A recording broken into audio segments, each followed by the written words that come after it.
First of all, I just got to clear up a few things. Instead of the president cosplaying as the next pope, he may want to try to cosplay as an actual president of these United States. That means that he may have to do a little bit of research and decide that he wants to understand that he swore an oath. And this oath was to protect and defend the Constitution. That is the oath that he was supposedly taking on January 20th, as well as we may want the president to look into what the Declaration of Independence was about. We may want him to understand that there was a foundational document as it relates to self-determination of those who had recently gained their independence from Great Britain. I would hope that he would maybe spend a few of these days in this first 100 days, and it is sad to say that it's his second term, that he doesn't understand that the Declaration of Independence is about this idea that we are entitled to the right of life, liberty, and the pursuit of happiness, and that's all of us that are here. But let's go through some of the things that he did manage to do and some of the havoc that he has managed to wreak. In the first 100 days of Trump administration, we have had to, unfortunately, endure a lot of pain.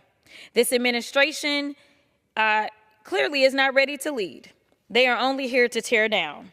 In just 100 days, we've witnessed an administration hell-bent on dismantling the very systems designed to protect the most vulnerable amongst us. And for Black Americans, those of us who have always carried the weight of a broken system and bad policies, the danger is real, it's tangible, and it is urgent. Let me be clear, the last 100 days have not been an accident or a fluke. He has done exactly what he said he was going to do. He gave us the blueprint in Project 2025. Some tried to warn us of the dangers, and well, here we are. Let's talk about education. Within weeks of taking office, the Department of Education quietly rescinded guidance encouraging schools to teach honest, inclusive Black history. Instead, they're attempting to whitewash history and have begun promoting so-called patriotic education, a sanitized version of history that skips over slavery, Jim Crow, redlining, and systemic racism. He signed an executive order reinstating, quote, common sense discipline practices in school, rolling back previous administrations' attempts to address racial disparities in school discipline practices. Make no mistake, these decisions have a direct impact on Black children, children who deserve a fair shot to learn in safe and supportive environments. Let's talk about housing. HUD announced plans to gut fair housing rules meant to fight discrimination. You know, the same ones that he violated back when he was a landlord so many years ago. Yeah, those same rules that were supposed to fight discrimination in lending and zoning. This means there will be even more roadblocks for Black families trying to buy a home and yet another generation locked out of building wealth. Let's talk about public safety. While they're cutting after-school programs and community violence prevention, they are pouring millions of dollars into militarizing police departments. They're criminalizing our communities while stripping away the very resources that keep us safe. And finally, money talks, so let's talk money.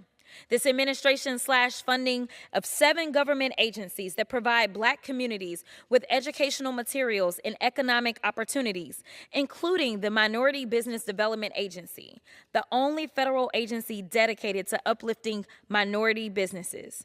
This agency helps entrepreneurs all across the country, including in my own district, keep their doors open and their workers employed.